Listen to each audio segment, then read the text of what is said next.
Everybody, what is going on? Welcome. I'm Athalagos, the XP Viking, ready to dive into some exciting news. So it looks like either late last night or early this morning, Path of Exile, GGG, just dropped huge bombs on us. We've got some updates to the patch notes. I believe we do have the new updated skill tree. So let's go ahead and just jump right on into that, shall we?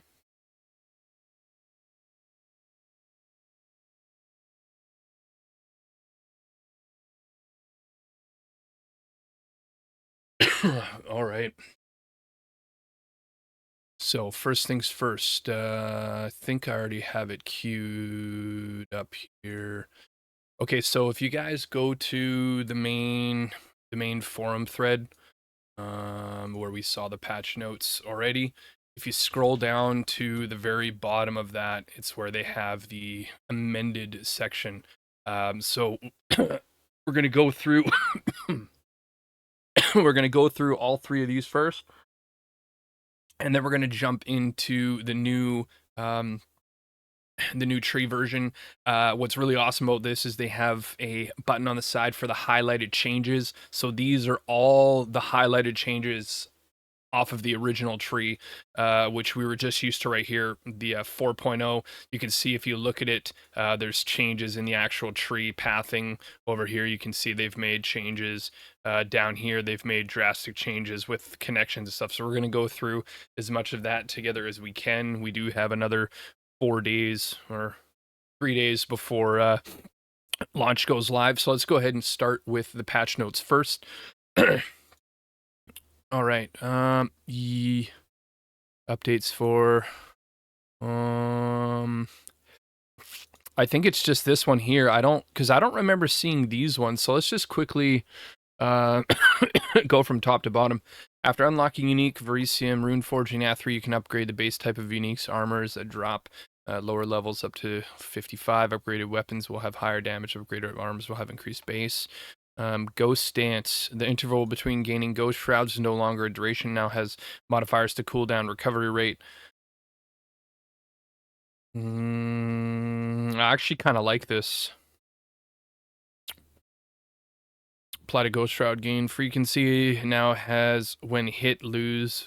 Yeah, but this was already sort of similar anyway, right? Because when you got hit, you would lose a stack and it would trigger your energy shield. So that I don't think that matters, the wording in that.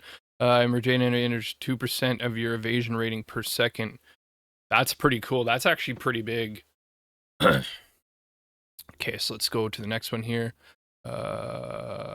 This one's not too big. What do we got here? Kagarin skills, remnants, animus exchange. So this must have, the day that the patch notes went live, a couple days later, they would have added this to it. So animus splinters, bitter dead. It's too bad that we don't have a list of what these actually do somewhere, unless there is. Comment in the comments section below and let me know if there actually is somewhere where these are listed for what they do. The following items have been removed from the currency exchange: Black Scythe artifact, okay, order artifacts, petition splinters, runic splinters. Interesting. So they're removing the splinters. Interesting. Not all of them though. It just looks like a couple of them. I think they removed this one because I'm pretty sure. Didn't they say that they got rid of the expedition vendor? And I think the recombinator was removed as well. I'm not too sure. I thought there was something that said that, which would make sense if they're removing these things. But following items only appear in the currency exchange in Standard League. Omen of Corruption. Omen of. Wow, interesting. Wow. So this is only going to be Standard League. So current season leagues, you're not going to have X. Wow. That's a huge L for crafting, especially this one here, because now we're just going to be stuck with either the corruption's going to do something or it's not going to do something. Interesting. Legacy expedition currencies cannot be sold to the vendor for gold. What else do we got here? Rog and Denon to exist and hideouts have been converted to non-interactable doodads. Speaking to these, interesting. Oh yeah, that's right, because they got rid of the expedition inventories from them, so that kind of makes sense. Existing primary calamity fragments have been converted to ancient crisis fragments. Okay, so that's going to be for the new encounter. I think that's going to be for either that's going to be the new pinnacle encounter, or that's going to be the new vault area on the map. Waste modifiers that add damage to monsters, penetrated player element since a reduced maximum resistance had their values reduced across the board. Waste modifier that provided extra projectiles to monsters had been disabled. The base duration of all shrines is now 45 seconds. What was it at before? I don't think shrines were a minute long, were they? I think they were less than that, so I don't know. I never actually paid much attention, because usually in the Alice tree, I always picked the points that increased the shrine duration, so to be honest, I never actually looked at that as something to even consider. So yeah, it'd be interesting to see if that's an increase or a decrease. It would have been nice in here if they had like in parentheses, like they do in the other patch notes, where it says increased from or reduced from. That would have been kind of nice for these things, but it's all good. That contains identified item modifier and strong boxes can no longer roll. Well, I mean, that's all right. You can identify items for free, so that's kind of a wasted stat modifier anyway. So tablet modifiers are no longer functional, have been disabled, such as breaches in maps contain additional clasped hands or delirium encounters. New lineage support gem Orloth's Hubris. It'd be nice to know what that does. Ice Nova is no longer able to originate from Frostbolt while cascading sideways. Interesting. Primal Strikes now has minimum gem level of 9, previously 7. See, like, they've got these previously things. I don't know why they didn't have that in some of these other ones, but I digress. Summon Beasts now deal 40% more damage. I think we already know about these ones here. The Road Warrior unique body armor can no longer be obtained. Yeah, I think we already know about most of these things here. So let's go ahead and do this one here, which came out earlier today. Updated patch notes, added Sylvan Calgarian supports that can be crafted from... I'm going to make this a little bit bigger so you guys can read what's going on. My apologies. I'm really new to doing this type of stuff as a streamer, going through patch notes and making videos to post online, so bear with me. This is a new undertaking for me. Okay, so I think that's big enough. Looks like that should be big enough for you guys. Added 7 Calgarian supports that can be crafted from remnants, concussive runes, Fist of Calgur, healing runes, runeforged blades, runic extraction, runic infusion, scouring flame. Added the ability to quickly search the trade market with an item you have. Shift Alt clicking on an item will populate the filters for searching the trade market, so you can see the current prices for rare items. You can enable and disable each modifier to easily determine the effect of each one's price in the item for controller. So is this going to be their own built-in version of like Awaken Trade and Exiled Exchange? Like, is this their new and improved version? Because I never really sometimes I use the in-game one for like looking up items, but I mean, I always use the Exile Exchange and Awaken Trade to find like the proper values for them. I never go based on because it doesn't, the built-in one, I don't think it shows selling trends and market trends really. So yeah, it'd be interesting to check that one out and see what that's all about. New patch notes. You can use the reclaim expedition inventories chat command to reclaim any items left in deprecated inventories, including those. Oh wow, so it sounds like they did get rid of the recombinator. You can now click the town on the atlas to travel there via waypoint. Yes. Or control click to quickly travel button to the side of the atlas screen. Nice. I really hope though that this time around they put like an extreme zoom out function, because I feel like the map is just here too zoomed in. I would love it if they gave the ability to zoom out an extra 20 or 30%, so you've got a real massive bird's eye view. I I mean, maybe that's further down in the patch notes. We'll see. You can now click the town. We already did that one. The Unforeseen Consequences unique tablet no longer has 4 to 6 additional rare monsters or spawned from abysses and map. Existing versions of this item can be made worse with a divine orb. That's interesting. Usually divine orbs have the chance to make something worse or better, so it's interesting that it explicitly says made worse. Maybe if we get a good windfall mid-season, we'll use a divine orb and kind of see what that's all about. Many Act 4 bosses can now appear in the Stone Circle map mechanic. Stone Circle map mechanic, so I'm assuming that's going to be what was the name for that one? I can't remember. I don't think it was called Stone Circle map mechanic. It was called something else in the game where it's got like the 3 pillars, not the main one where like you go through like 8 different boss fights. I think this is talking about the one where there's like the three pillars and you click it and it just summons random boss.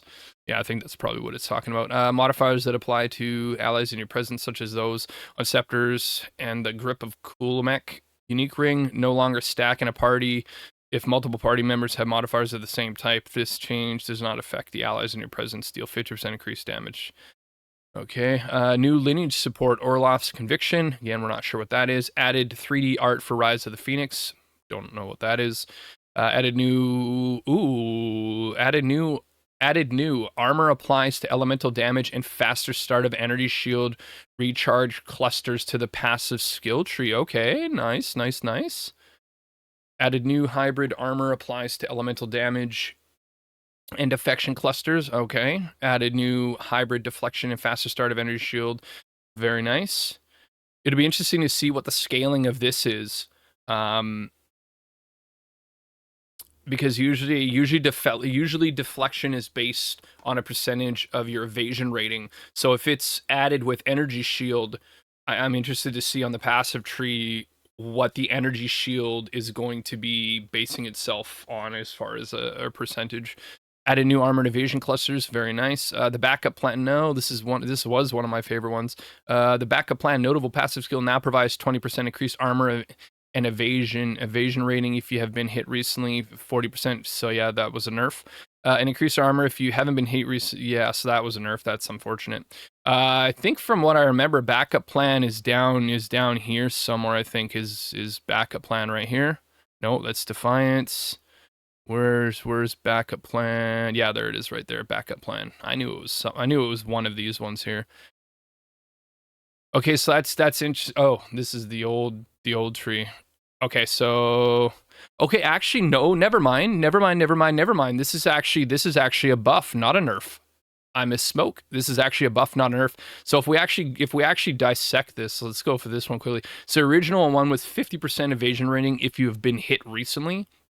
50% armor if you haven't been hit recently. And why this one was really good is because when you're running from pack to pack, you're not being hit, your armor gets ranked up. So when you take that initial hit, boom, it's absorbed by the armor. And because you got hit recently, boom, all of a sudden your evasion rating goes through the roof. So it's a great sort of, yin yang sort of effect. But at first reading the patch notes, this would look like a nerf, but when you're actually looking at this one here, and I know it said in the patch notes, it said that provides 20% additional armor, but when you're looking at it in this context here, what you can see is this is actually a buff, because you're going to get 20% increased armor and evasion rating static 100% of the time.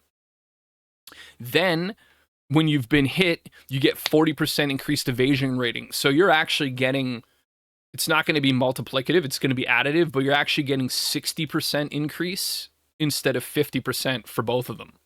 Because you're going to get the 20 static plus the 40% that goes either way. So that's actually a huge buff to that.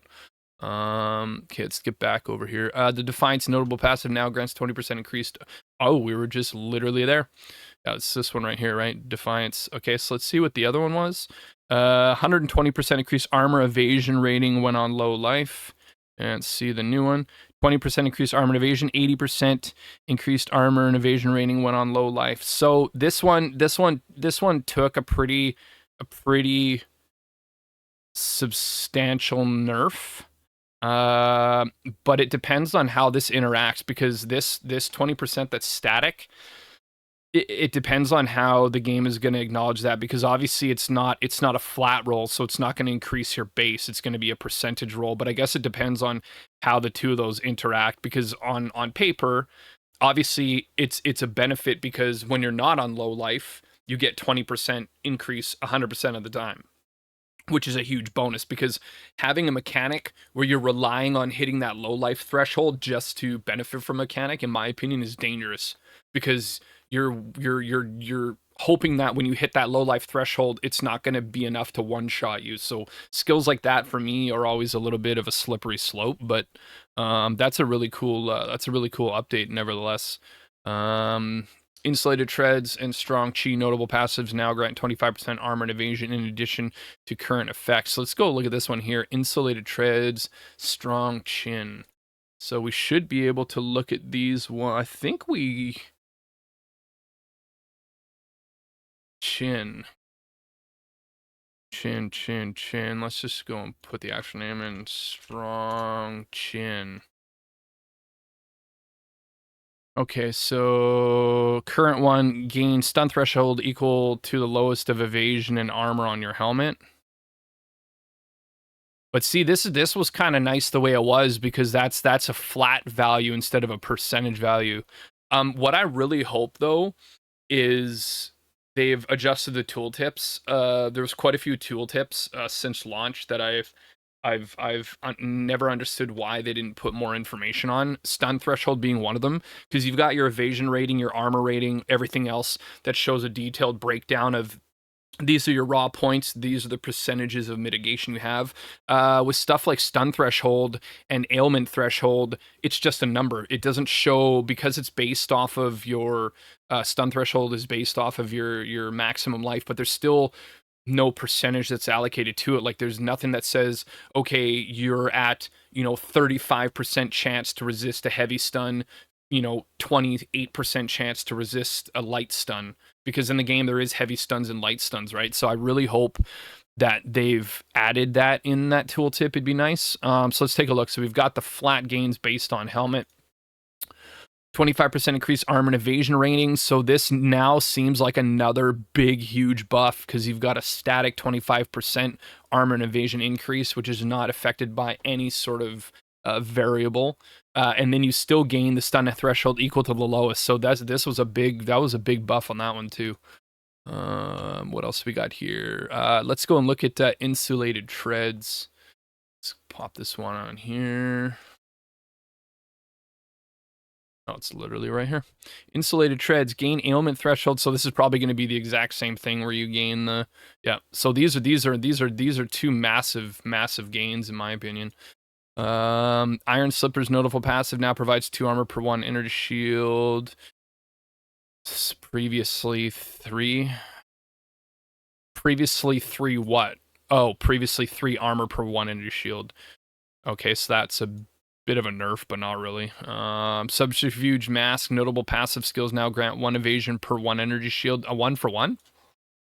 I mean, if this one was going from a 3 for 1, and this one was already a 2 for 1, going to a 1 for 1 just, I don't know, it seems kind of, I don't know, strange. That I would consider a nerf. The Tolerant Equipment notable passive skills now grant 50%. Wildcat notable passive skills provide. So this was a buff. Very, very nice. Very nice. 12% evasion as deflection rating, previously 10%. Small passive granting gain deflection rating equal to a percentage of evasion now have values of 8%, previously 6. That's another buff. Very nice. Because we're going martial artist monk, this is going to be huge. Small bark skin now provides 50% of energy shield losses armor at level 8, previously 32%, scaling up to 62% at level 20. That's kind of cool, actually. I mean, especially, I mean, only a couple of times have I used bark skin, but I mean, if you're looking at, say, most of the stuff I'm going to talk about is going to be based on monk, because that's what I'm planning to play at League Start. This is actually potentially really, really cool, because we're going to be going hybrid energy shield, evasion energy shield. We're not really going to be speccing into armor. But that's really cool because it now provides 50% of the energy shield lost as armor, up to a maximum of 62% at level 20. That is huge because let's just say hypothetically we get like, you know, 3,000 energy shield. We're going to be looking at 1,500 armor, and I believe 1,500 armor, it doesn't sound like a lot, but I'm thinking 1,500 armor, probably maybe 3 or 4% damage reduction. I think maybe it could be a little bit higher than that. But even if it's on the low end of like 3 or 4%, or even let's just call it 5%, which I don't think it would be that high, that's guaranteed damage reduction based on a stat that you don't even use. So that's really cool. I might be interested in maybe testing that out. Mark of Siphoning now causes enemies marked by supported skills you cause to leech mana equal to 8% of physical. Nice, nice, nice, nice. Now, this is going to be very interesting because we already know from reading the entire patch notes that they've changed how leech works. And I believe, from what I understand, leech only applies from one source at a time. So you can't sit there and put, mana leech, life leech, whatever, attack a mob once and you're leeching both. Now, from what I remember, what we read was only one instance of a leech can be applied at a time, and whatever the highest damage source is the one, and once that leech runs out, it defaults to the next one and the next one and the next one. So I mean, I don't know how that interaction is going to work, because let's just say you've got equal parts life leech, equal parts mana leech, and you're attacking. How's the game going to know, oh, well, this particular attack was only meant for life leech, this particular attack was only meant for mana leech? Like, I don't understand how the communication is going to work on the back end to sort of figure that one out. I mean, you might be better suited to do something like, if you're a really mana leech, a mana heavy build, maybe you would go for mana leech percentage and then go for flat life on hit or something. It'll be interesting to see how that works. Mark Siphoning 2 now causes enemies marked by supported skills cause you to leech mana equal to 8% of your physical attack damage, and enemies marked by supported skills cause you. Oh wow. Okay, so this is very interesting, because now it's literally giving you both. It's now literally giving you both. I just got a message here. Something is going to be delivered soon here, so I may need to pause this for a hot second, and we'll see. I may have to pause here for a quick second. Heads up. Okay. Well, we'll see. Okay, so let's just keep going. So this is going to be very interesting. Now, how do you do the? Let's see here. 1 second, you guys.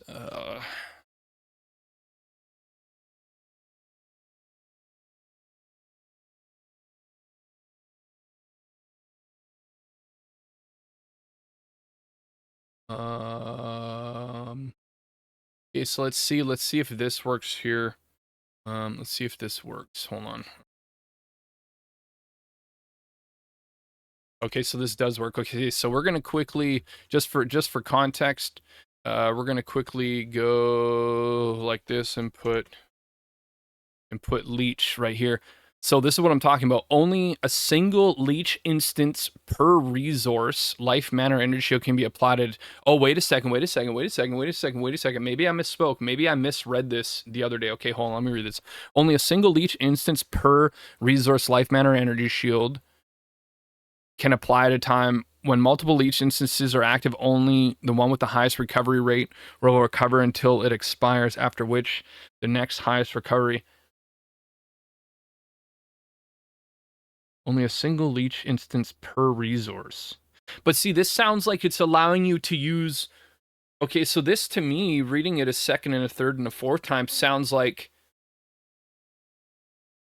one leech instance per resource, meaning one leech instance of life, one leech instance of mana, or energy shield. So that means that you should be able to have simultaneous leech, one life and one mana going off every time. And if you have to have multiple sources of life leech, whichever one is the highest damaging one. So let's say you do like a damage hit and then you've got an aftershock. The damage hit's going to be higher damage than the aftershock.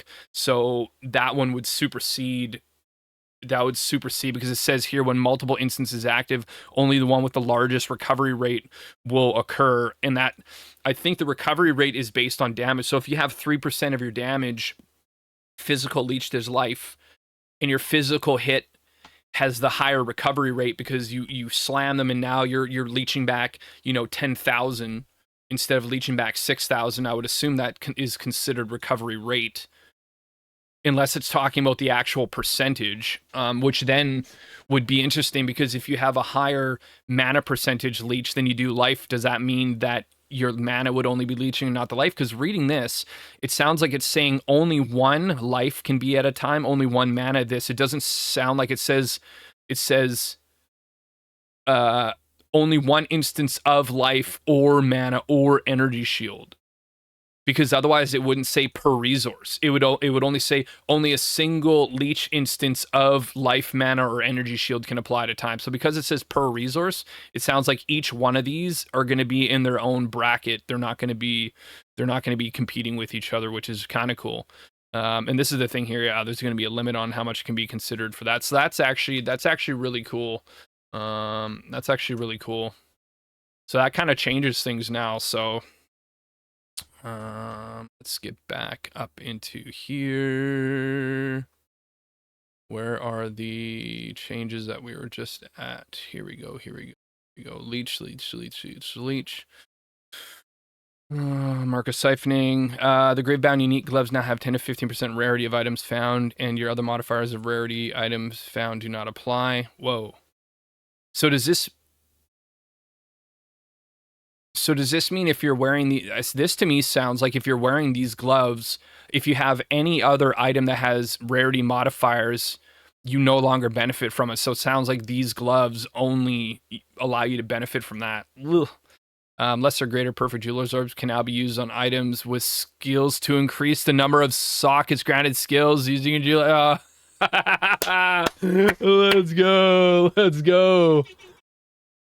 Let's go. Holy. Wow. This is big news. This is huge. So this is going to be, I mean, I personally, so when we were watching the live stream, this was a question that Gazzy actually asked, if they were looking into applying the ability. So like, say you get an amulet, or you get a weapon, or you get an item that's got a plus skill on it, meaning this unlocks the ability to use a skill. We all know that these sockets on those skills depend on the actual level of the item itself. So unless you had a level 20, which is very hard to find and very expensive to obtain, you would only have a maximum of 4 sockets on the item itself for support gems. So this is actually really, really huge. Yeah, that's actually really, really big. That's going to make it a lot easier, definitely, I would say, for people that don't play very often.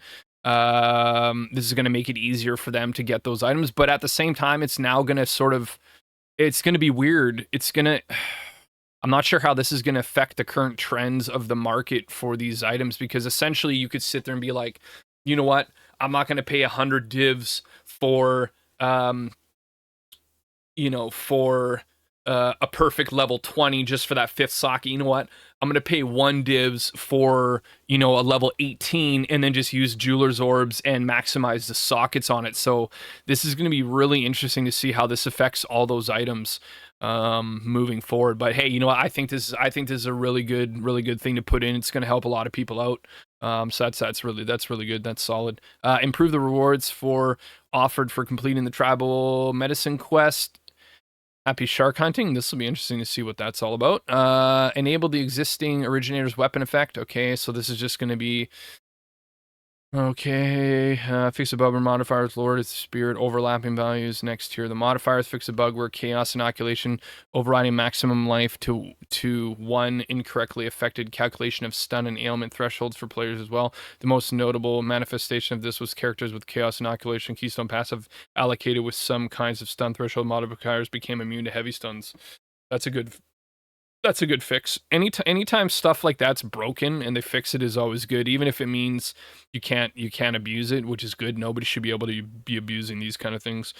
Fix a bug where having the Eternal Youth allocated while having 0 energy shield will result in life regeneration, ignoring the energy. Interesting. Okay. Fix a bug where increased critical damage bonus from Gore Spike was not displayed. Fix a bug where cause queued skills to be unable to update their target. Fixed multiple instances in which killing pogs, stammering palms, additional dasher would fail to hit. Perfect. This is huge. This is going to be really good. Fixed an issue where some Arbiter of Ash projectiles would turn invisible. I never came across that, but that sounds like a really good fix. All right, that being said, let's just go ahead and jump into the updated skill tree here. So we're just going to go like this and... pop that out. We're going to go like this to the new skills. And then we're going to go here, Monk, Martial Artist. So now we've got access to what all of the small secondary nodes are. So this is going to be the starting point here. So we already know, they already told us what most of these main ones here were going to be. But I was interested to see what these smaller nodes were moving over here. So let's start over here. So additional power charge chance. 10% chance when you gain a power charge to gain additional power charge. That's solid. Grant skill, underline hollow form. I don't think we're able to,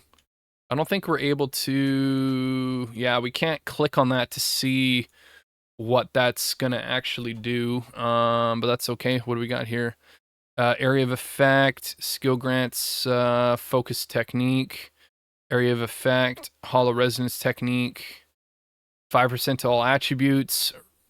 Runic Meridians, we already know about this one. That's the that's going to be the added inventory for the runes. Vision Energy Shield, 15%, 15%. Way of the Stone Fist, this one's huge. Attack speed, Martial Master. Skills can build and retain combo regardless of weapon set. Gain combo from all attack hits. That's interesting because that means that's actually really strong because that means you can use skills that aren't combo generators to generate combo points. Very, very interesting. 20% immobilization buildup. That's nice. Way of the Mountain. 100% surpassing chance per enemy power to gain Mountain's teachings on immobilizing enemy. Up to 30% lose Mountain's teaching.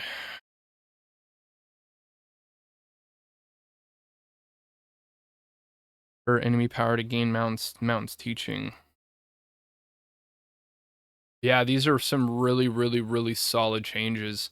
Okay, so we're going to focus primarily on like these nodes over here, and then we're going to wrap it up. We're going to keep this one short. We'll probably do a deeper dive tomorrow just because I want to make sure I'm not interrupting this this tutorial video before my package arrives. So let's just take a look at some of these ones here. So 20% increased damage if you dealt a critical hit in the past 8 seconds.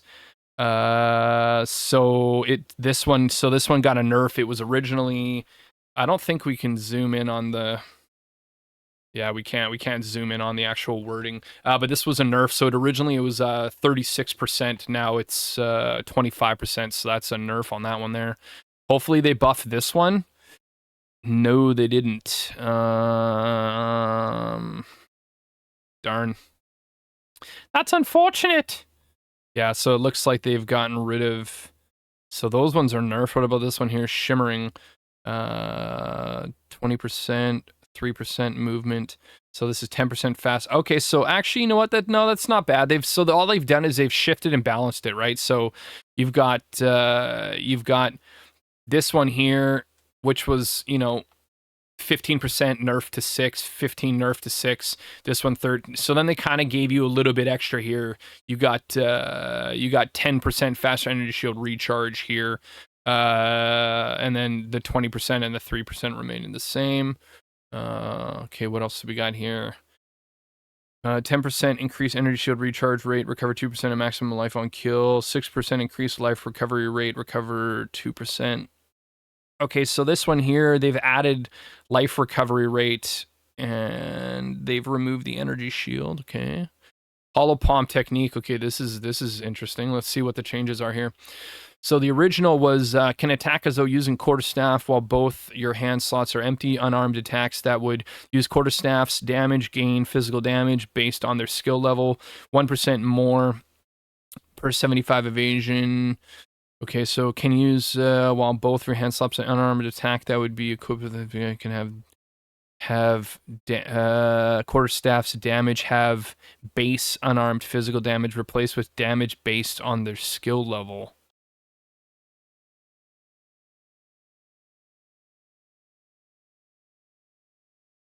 Physical damage. Oh, so I guess the original tooltip in red, because it said physical damage based on their skill level, the behind the scenes on it, I guess it was applying as base damage. Whereas now it says based unarmed physical damage replaced with damage based on their skill level.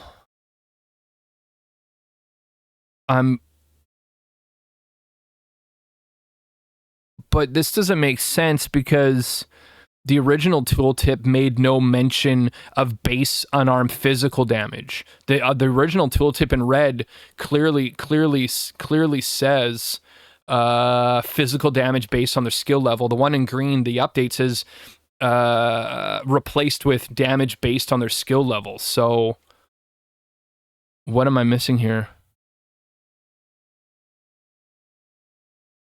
Oh, wait a second.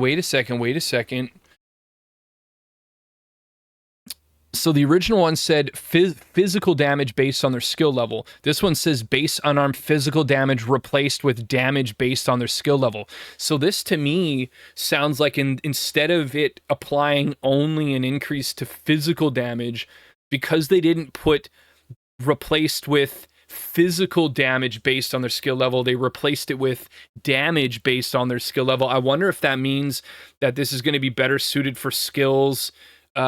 Say you're doing like a cold build and you have 100% conversion or whatever. I wonder if this is going to apply better increases to elemental based skill damages instead of just an inherent physical, because the only way the physical would be a benefit is if you were boosting the base physical damage.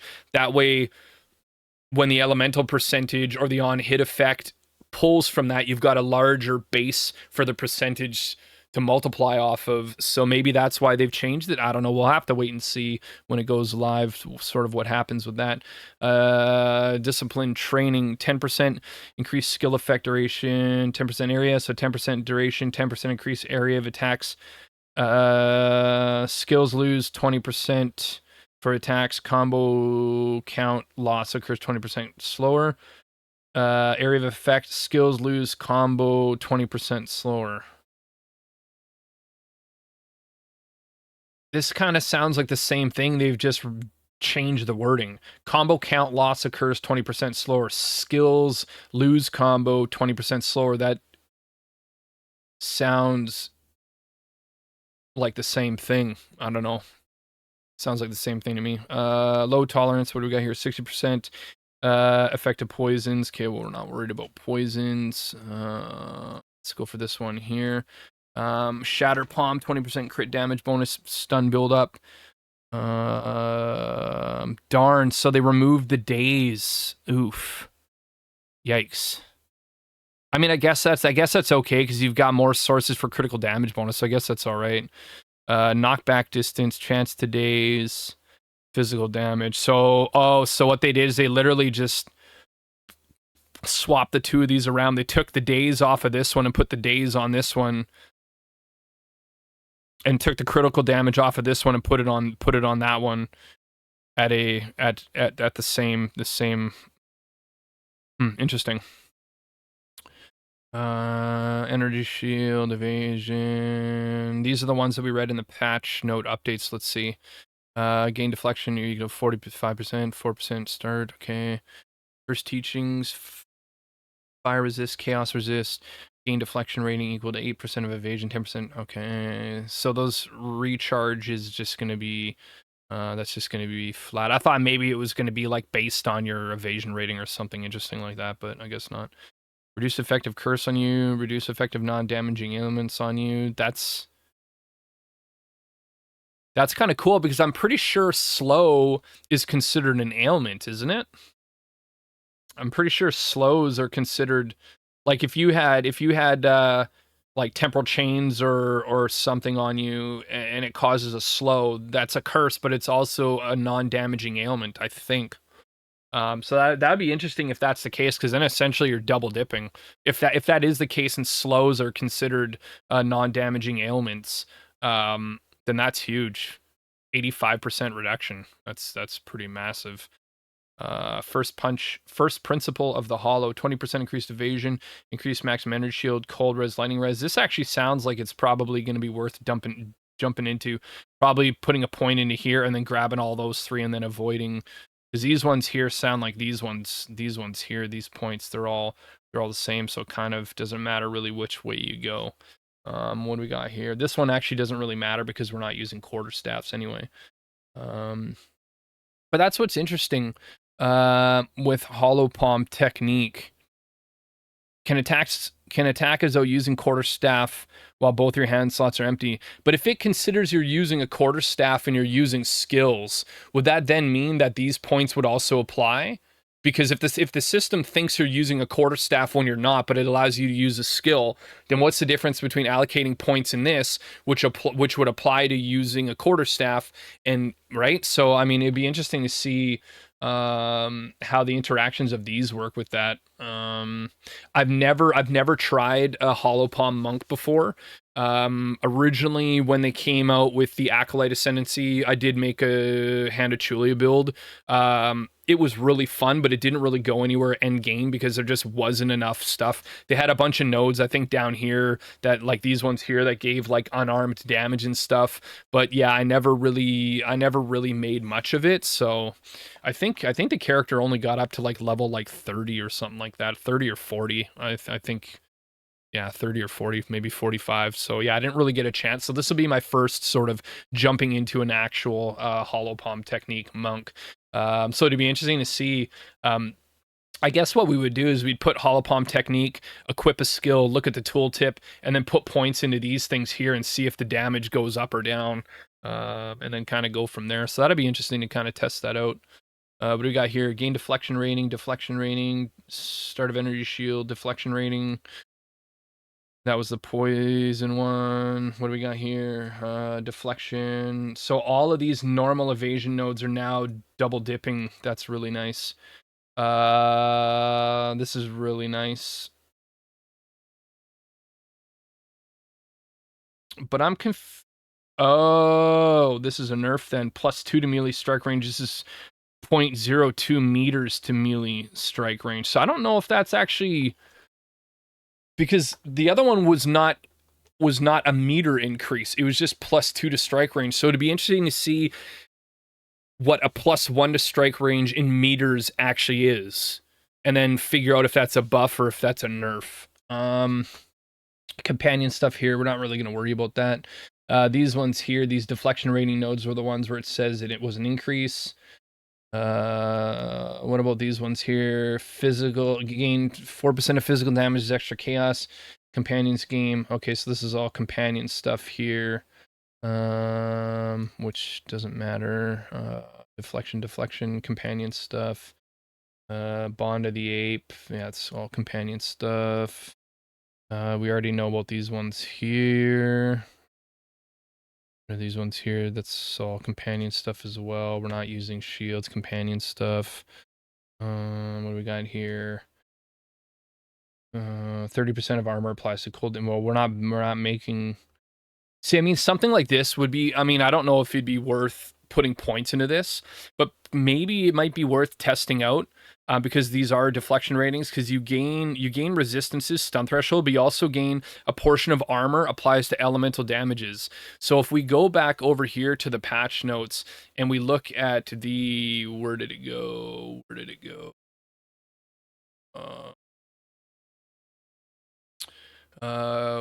did it? Bark skin. So bark skin applies armor. So when you've got bark skin and the 50% of the energy shield loss gives you armor, not only are you going to get armor protecting you from physical hits, but now you're also going to get a portion of that armor is going to apply to fire damage, chaos damage, lightning damage, and cold damage. Now, whether or not you can get enough armor so when Barkskin procs to make these even worth it, I mean, 4 points, that's a pretty big heavy dump. But I mean, if it's giving you attack speed, it's percentage res, stun threshold, and movement speed and res. I mean, these are pretty strong, you know, single point gains, right? So, I mean, it might be worth it to maybe explore down that route. Companion stuff, attack damage, accuracy rating while moving, interesting. Sequal's hide, increased armor and evasion. Yeah, this is all armor and stuff, which is not going to really apply to us. Armor and evasion. Meters to melee strike range, projectile. Yeah, we already know about that stuff. What's this one here? Reduce 60% increased critical damage bonus, 25% reduced armor. See, that 25% is probably gonna be like an additive reduction, not a multiplicative. I don't think that's gonna affect your base values. I think that's just your overall values. So a 25% reduce being less is probably not that big of a hit compared to the 60% critical damage bonus boost. Yeah, that's huge.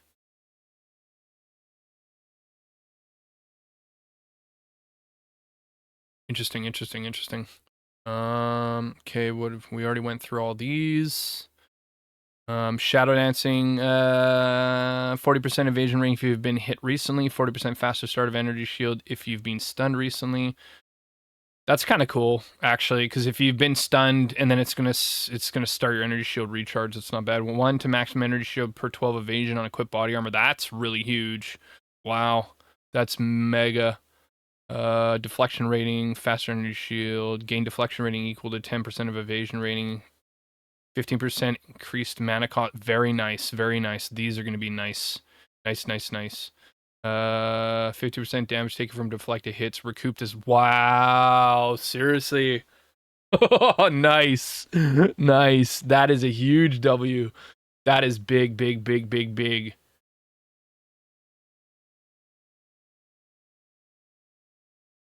But at the same time, that one's a little bit tricky because you have to think about it, right? If you have a massive amount of deflection and you're reducing the damage, if you're reducing the damage from the deflection, then essentially that 15% of the damage is going to be less because you're reducing the damage from the hit taken. So it's almost like maybe you would want to have a decent deflection percentage, but leave the damage reduction lower so that you take a chunkier hit so you recoup more life. I don't know. It's kind of an interesting interaction. 20% faster start of energy shield recharge when not on full life. That's huge. That's potentially really strong because, I mean, when are you not always on full life, right? So that's nice.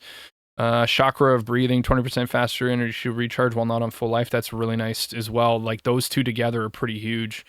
Evasion rating, 1% increase energy shield recharge, 1% increased recharge rate per 4 dexterity. 20% faster when not on full life, 20% evasion rating. Interesting. This one I think is a bit of a nerf, but it's also a benefit at the same time. Deadly force, increased damage you dealt with critical strikes, increased critical strike chance. So that was a nerf. An increase in crit, a reduction in crit damage. Okay. Reduction in crit chance, increase attack speed, increase cast speed. I hate when they do points like this because it's like for that 1 point, an extra 3% attack speed is kind of useless in my opinion. Yeah, they're really reducing the damage bonuses from the crit and stuff, huh? Sealed skills have 25% increase gain proficiency. Okay, we already did the chakra stuff. Increased effective fully broken armor. We're not going to be worrying about that. Energy shield. Convert 100% of maximum energy shield to maximum mana. Mana costs are doubled. Yeah, we're not doing that. Unless we're able to go to mind over matter. Where are we here? Mind over matter. All damage take from mana before life 50% less.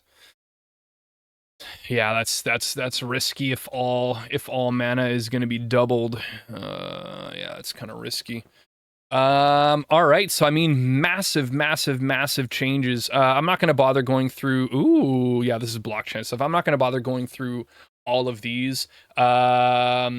So yeah, the GitHub, if you want to get access to the new skill tree planner, and then the early access patch notes can be found, or you can go to Reddit and look at the post that was made here, and it's got the links for all that stuff, and it's got a write-up as well on there too. So I'm going to go ahead and leave that here because sometimes less is more. So thanks for stopping by and taking a look at all the changes. I'm extremely excited for what's to come on Friday. I hope you guys all are as well. Feel free to leave a comment in the section below on what your builds and your plans are for the league start. Also, don't forget to drop a follow and subscribe, and I will see you all at launch. And as always, I'm Athalagos, the SP Viking, encouraging you all to keep farming. Set the tone. See you on Friday. Peace.